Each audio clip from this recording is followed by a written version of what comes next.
most hyped up things in all of entertainment history. And what if I told you that the man known as Ging Freecss is going to be the one who reveals the Dark Continent? Now, yes, you guys heard me right. Togashi will not be revealing the Dark Continent to us because we already know he's never coming back. But no, in all seriousness, we do know that the Dark Continent, we are on the way to it.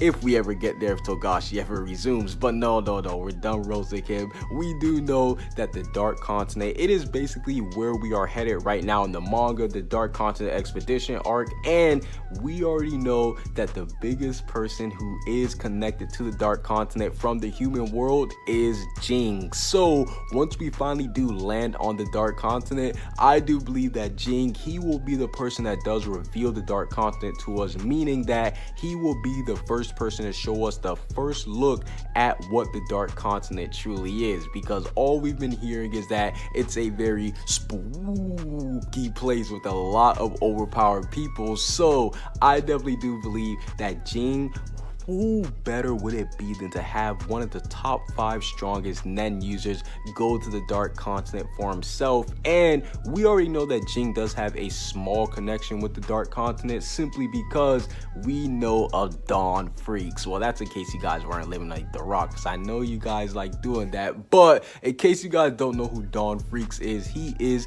the ancestor for Gon and Ging, and he's been living on the Dark Continent for over 100 years. Yes, that just goes to show you that Dawn Freecss is incredible, and Ging knows of Dawn Freecss. So that just goes to show you that Ging is spooky, because he's gonna finally show us how to navigate to the Dark Continent, because Ging is one of the few people who knows about Dawn's book of the Dark Continent. Yes, Dawn actually did make a map for the Dark Continent, and the fact that Ging does know it goes to show you that he's done his research on it, and he'll be able to navigate us through the full Dark Continent from Jing's point of view. And I definitely do think that Ging meeting up with Dawn, him finally learning about the Dark Continent and actually seeing it firsthand, that will influence Ging to finish the west side of the Dark Continent. Yes, we already know that Dawn, he has the east side already finished, and the west side is all that needs to be explored. And we know